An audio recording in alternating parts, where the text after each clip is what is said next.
Hi, my name is Kyle Shannon. Today I'm going to be introducing the micro-documentary, which is really what you're looking at right here, but I'm going to explain it a bit more. I didn't know what I was going to talk about today, and my dear friend and work colleague Ritesh Patel sent me an article.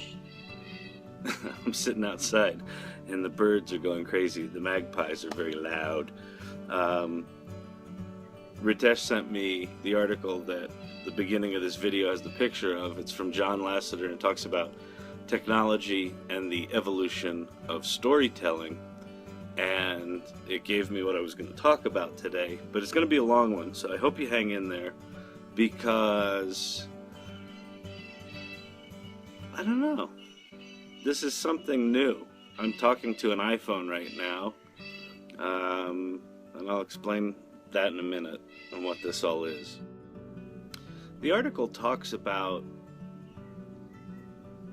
the first computer graphics that John Lasseter saw and how simple they were, and that he was blown away by them, but it wasn't what they were doing at the time with them because they were cold and sterile and weren't doing much, but it was the potential that he saw.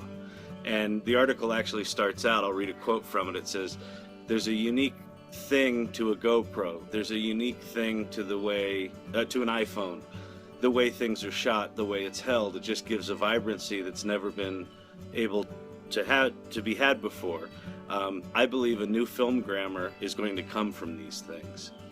And so I was really blown away by it because let me tell you a little bit about what you're looking at here. So what Storyvine is a technology that uses an iPhone. Right now we're iOS only, but what it allows us to do is take a story structure or storyboard and actually upload that to an iPhone, and through essentially a virtual director, I've got a little outline of where I put my head in the frame.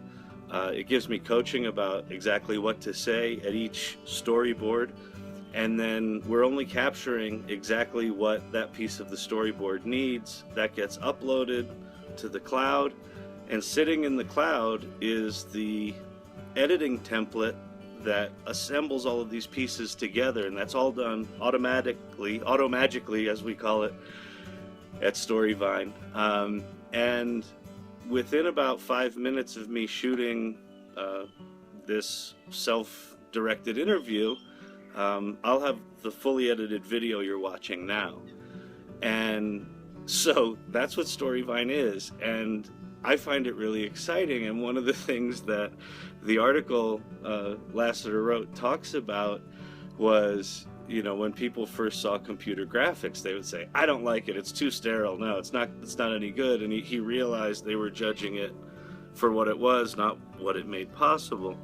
And I get a fair amount of that with Storyvine. They're like, "Oh, it's cute little videos," or, "Oh, is it just talking heads?" And it doesn't have to be just talking heads. And so there's something here, and I don't quite know what it is yet, and maybe I'm not the person to figure out what it is. You know, Lasseter wasn't the one that invented computer graphics. He was the one that saw what made possible. But that's what Storyvine is, and I'm gonna dig a little bit deeper into how I got here and what I think it makes possible and what the vision is. And this term micro-documentary that some client at some point, as I was describing Storyvine, goes, "Oh, it's like a micro-documentary." And I love that term, so I'm going to co-opt it. I don't even remember who said that, so if you're watching this, thank you. So what this reminds me of is why I'm doing this in the first place, and why I'm taking the risk. I had a friend that I worked with at agency.com, Chris Needham, and in the very early days of Storyvine, I told him about it, and you know, he liked the idea, and you know, we were talking about it, and we went out to dinner, and at one point he just said, "Why do you do this to yourself? Why do you put yourself through trying to launch something from nothing?" I don't have an answer for that. I don't know. That's just one of the things. that I do. But what it really reminds me of is the the reason I started Storyvine in the first place. So the last project that I did before I started Storyvine, I was working for an agency in LA, and I got the opportunity to creative direct Oliver Stone's first website. He never had a website and wanted one, and I got the opportunity to do that. And it was very exciting, and it was pretty incredible, meeting the man, but also being in his office and seeing just this history of storytelling, and seeing his passion for history, and Vietnam vets and the Vietnam War, and he was cutting the documentary on the untold story of the United States at the time, and so there were all these history books with post-it notes in them, and just really incredible. And what struck me about Oliver is that he's an incredible filmmaker, and people are fascinated with his films, and that the website should be obviously about, the films and the stories of the films and which ones he's made and all of the sort of stuff that you'd expect a website to have. But he's also an incredibly interesting man who's willing to say whatever is on his mind, and, fight for causes he believes in, politics be damned.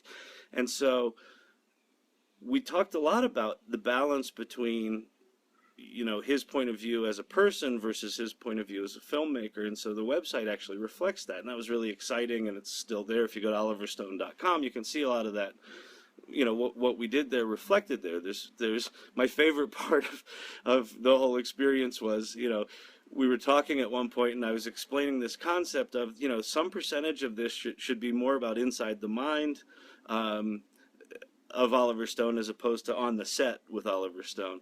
And he sort of got it, and he goes, oh, he goes, I got a video of when I was on Celebrity Jeopardy and I was high on acid. Would that be something you'd want to put there? And I was blown away. And I was like, yeah, that's exactly it. I said, would you be willing to do that? And he goes, well, yeah, I was, and I have the video, so why not? Something amazingly, refreshing about that level of frankness and honesty. So that clip is actually up on his website, which is incredible. But here's what happened. So at the end of that project, the agency that I was working for went through a bunch of turmoil, and I was all of a sudden struck with a choice. I could take a dramatic cut in salary, or I could take an entire cut in salary. I could quit. And I had been kicking around the idea of Storyvine for about a year and a half, and I knew what it was, and I knew what I wanted to do with it. And so I finished doing this website, and this turmoil happened, and I was faced with this choice, and it was May of 2012, or it was April of 2012, and I said, fuck it, and said, I'm going to do this Storyvine thing. And so I quit the job and stopped taking a salary and started investing my own money. And that was 3 years ago in May. And now I'm sitting here sharing this story on the platform we created. So one more step in this micro documentary. What's the lesson? Well, the lesson is really for me, and the lesson is to hang in there, to not give up on this. And, this is a struggle, and it's a struggle that is bizarre in a lot of ways, because when people experience Storyvine or they hear about it, they get incredibly excited, and the distance between that excitement and turning this into a going concern as a business has been surprisingly broad. Like, the excitement is palpable, and people get thrilled at what it makes possible, and they actually do see what it makes possible, and they see the future, and they're like, oh, you could do this, and you could do that, and you could do this, and you could do that. But then actually figuring out what's something that's enough value someone's willing to invest in, and that's where the challenge has been.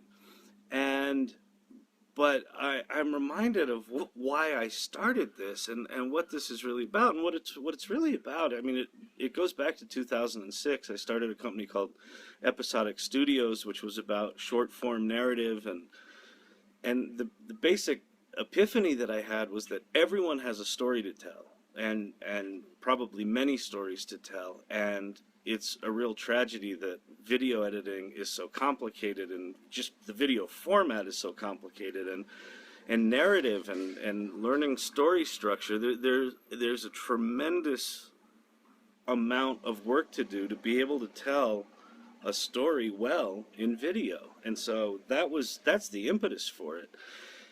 And one of the one of the projects that always inspired me was Steven Spielberg's Shoah project, which at the end of Schindler's List, you'll notice that they show the actual survivors that are depicted in the film, and he introduces the Shoah project, and he realized during the shooting of Schindler's List that most of the people that lived through the Holocaust were dying. They were at the end of their lives, and that if those stories weren't captured, they would be lost forever. And so he put together this nonprofit, this foundation, to capture as many of those stories as possible. And at the time, he shot them on big video cameras and captured everything, and then all of that raw footage went to digital storage, and it lives right now in the USC archives, and I'm pretty sure that they are working tirelessly to edit all of that video, but there's a tragedy in that, which is all of those stories were captured, but they're sitting on hard drives somewhere inaccessible to the world. And so as I was working with Oliver Stone, and I knew what I wanted to do with Storyvine, one of the visions I had is, Oliver's passionate about Vietnam vets and about veterans in general. And my dad's a Vietnam vet, and he's got Alzheimer's now. And so he's not going to be around much longer. A lot of these guys are passing on. And so we're losing those stories. And the thing about Storyvine and what it makes possible is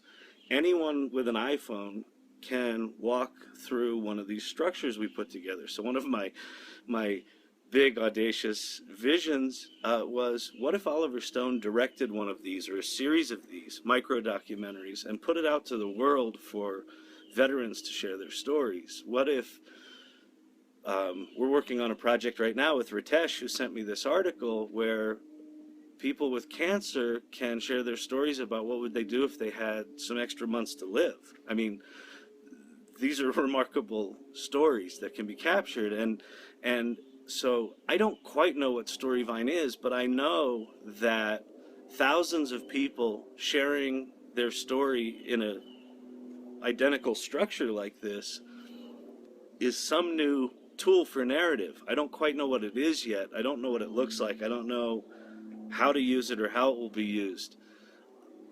But there's something here. There's something about me being able to share my story on a regular basis over time. There's something about getting thousands or tens of thousands of veterans to share their stories that is incredibly powerful, because once it's shared, it goes immediately to the web and is available to the world. A lot of those stories will be interesting. Some of them will be remarkable. But that's what Storyvine is, and that's what the vision is. And right now, I'm right in the middle of, we've got an interesting technology that's on an interesting platform that allows us to do what I'm doing right now. And we're working hard to turn that into a business. And that's what it is. So the lesson here is stick it out, and what we've got in front of us right now might not resemble what it looks like 10 years from now. But here we are, and we're off to the races. I use that phrase a lot because, in a lot of ways, every day is, the beginning of the next race. So today's Saturday, and this is a really long video, so I'm going to shut up now. But yeah, this is the micro documentary. We should make more of these. So if you want to make one of these, let me know.